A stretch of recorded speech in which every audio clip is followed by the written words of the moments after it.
Кой е в листа, не знаеме. Точните моменти, когато това ще разбереме чрез вашите бурни аплодисменти от организатора господин Георги Илиев. Благодаря много. Надявам се, че ви хареса клипа, който беше организиран от нас 3 дена.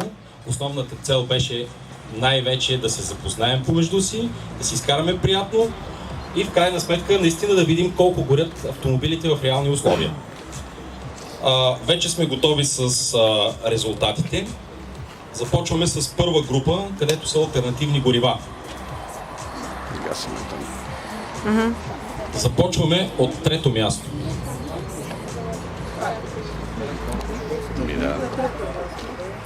Трето място печели Ландия Ренцо с автомобил номер 2, т.е. момент 104.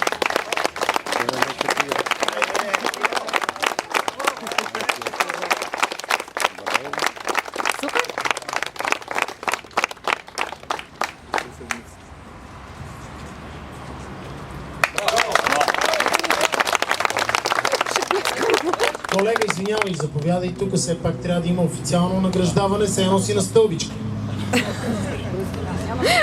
Второ място се нарежда другия автомобил на Ландия Ренцо с номер 103 и с най-младия пилот. Браво!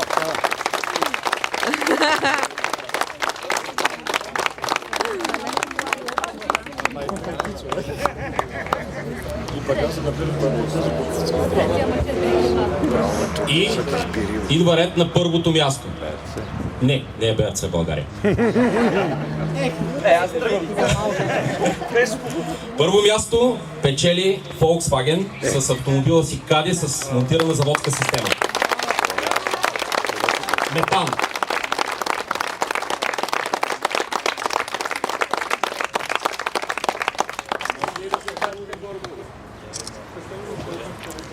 Всички резултати после ще бъдат разпечатани, за да може да направите сравнение.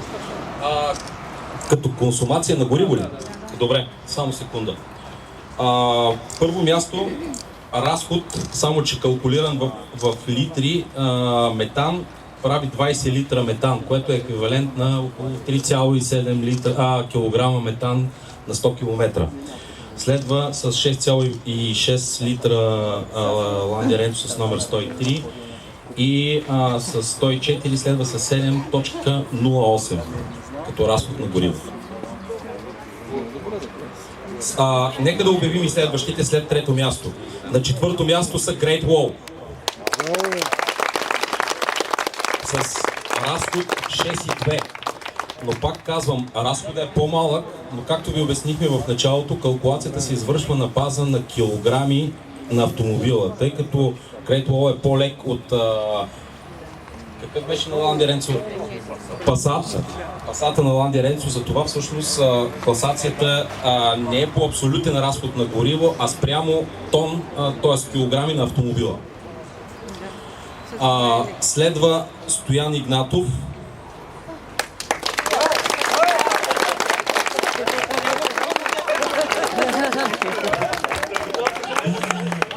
Следващото място не знам кое е поред. Това е на нашия автомобил с Валерия Саперно. Шкода Рапид.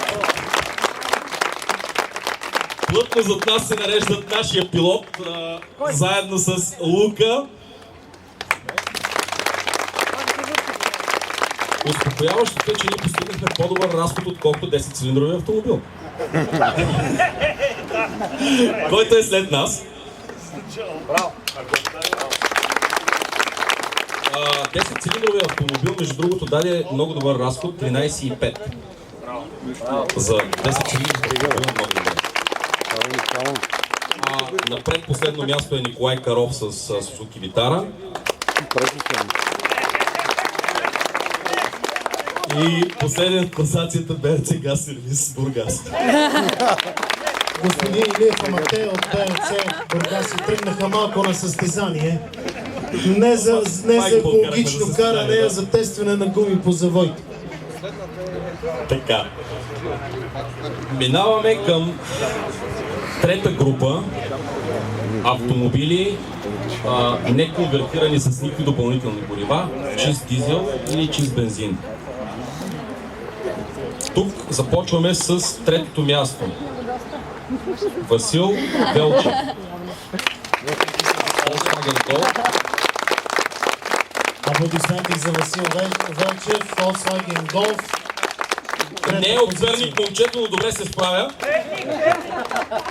Разхода е 3.02 литра на 100 км.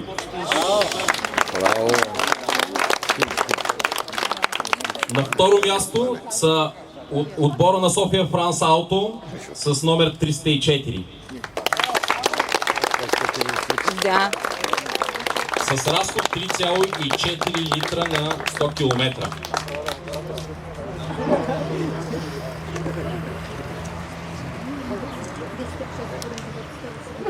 И на първо място, най-голямата изненада на състезанието, мисля аз, е Space Auto с Dacia.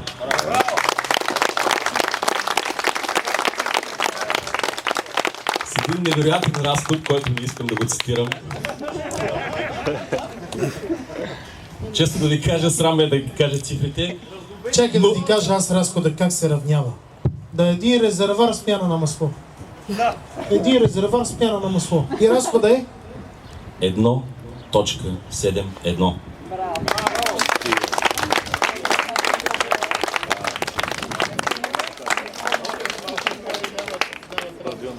Нека продължим с останалите в класацията на трета група.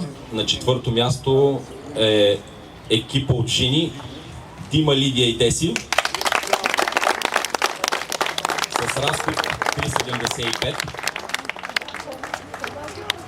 Следващия автомобил на София Франс Ауто се нарежда на предпоследно място с номер 305 с по-добър разход, но тъй като автомобила е по-лек, той е с 3.55 разход.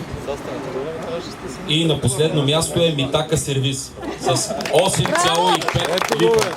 Това е най-смелият участник, който се яви с бензинов автомобил. Честно, господин Илиев, той на финала призна, че нещо на стройките не са били. Иска реванш. Не, няма значение, да. И сега идваме в най-интересната група, която наистина според нас трябва да бъде лидер в класацията на EcoDrive.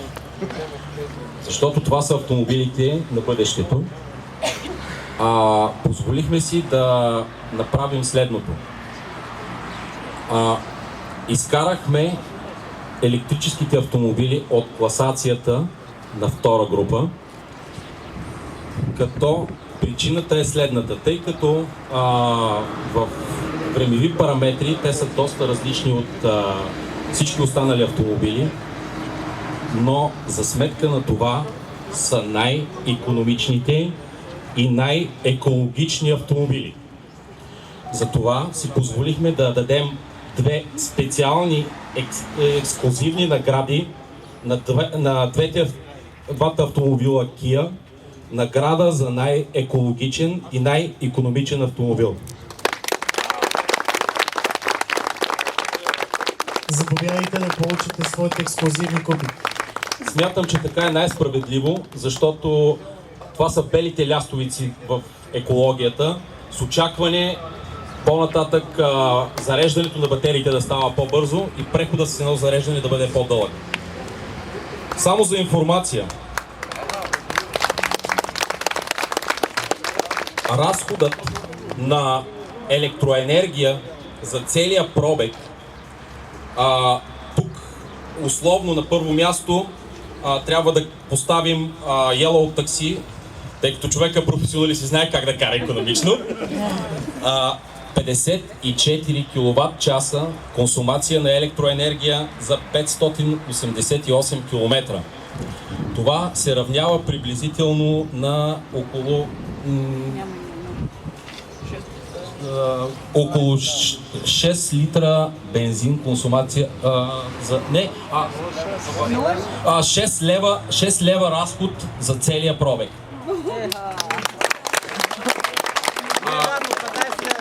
Следващия в класацията, така се каже, са Kia Motors България с малко по-висок разход, 62 кВт часа. Като за двамата участници има специална награда от организатора на събитието. Безплатна автомобилна газова система, най-висок клас на БРЦ България.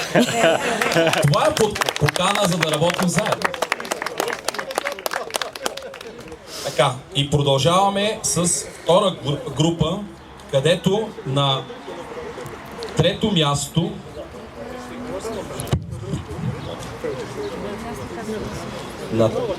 място е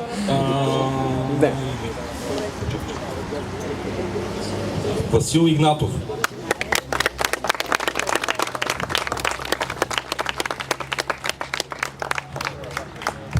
С консумация на 100 км 5,3 литра. Второ място за Йорданка Илиева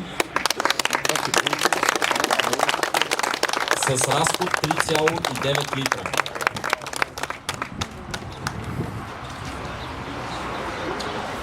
И на първо място в групата на хибридните автомобили, реално групата на Toyota, тъй като други не изявиха желание да участват с хибридни автомобили, е Ивайло Блажев с невероятния разход от 3,3 литра бензин на 100 км.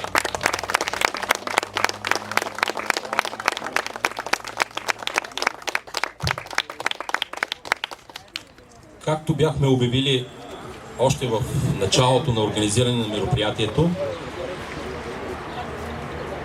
всички спечелили първи награди печелят едноседмична екскурзия до остров Санторини с самолетни билети. За целта моля, които са първите места, до понеделник на обяд да дадат точни данни с две имена и на втория участник, който ще бъде в екскурзията. Очаквахме голямата изненада второ и трето място. Решихме всъщност да дадем още две първи места за втора група, а именно на Kia Motors и на Yellow Taxi. Именно заради това, че всъщност, ако трябва да бъдем честни, втора група всъщност са най-екологичните автомобили и с най-голямо бъдеще.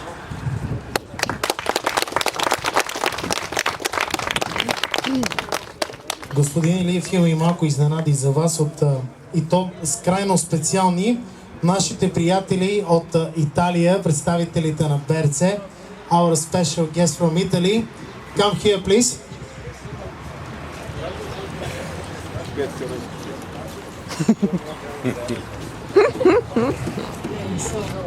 Sorry that we don't speak Bulgarian.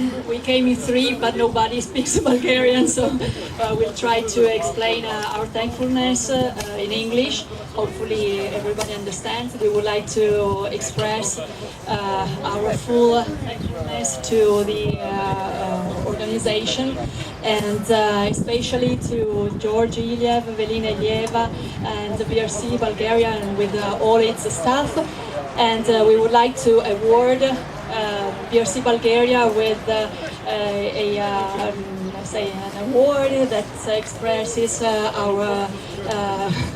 their commitment throughout 20 years of cooperation with BRC Italy in a very successful way. We hope that they will continue this way for another 20 years or 40. Okay. So if you want to add something. Congratulations for all the job they are doing every day and the good experience. Yes, I would like to personally thank George, Galina, BRC Bulgaria for the fantastic experience we spent together, all the team, visiting Bulgaria, discovering the beautiful country, the beautiful possibilities in terms of tourism that Bulgaria can offer.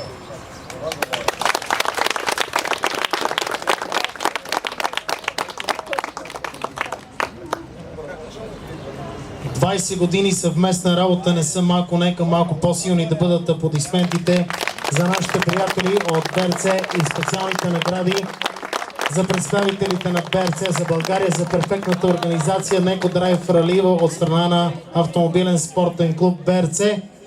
Точно в този момент Ако искате да се събереме за една обща снимка, нашия приятел от LabBG искаше да ви каже, че снимките ще бъдат достъпни, качени в сайт и всеки един от вас ще може да изтегли желаната от вас снимка. Има 400 снимки, за тебе са по 5 лева. Защото ти харчиш най-много и мога да си го позволиш. Съберете се всички участници и организатори за една обща снимка, да запечатаме този първи момент от, надяваме се, създадената традиция EcoDrive и всяка Божа година да разбираме кой от всичките автомобили ще става все по-икономичен и по-икономичен.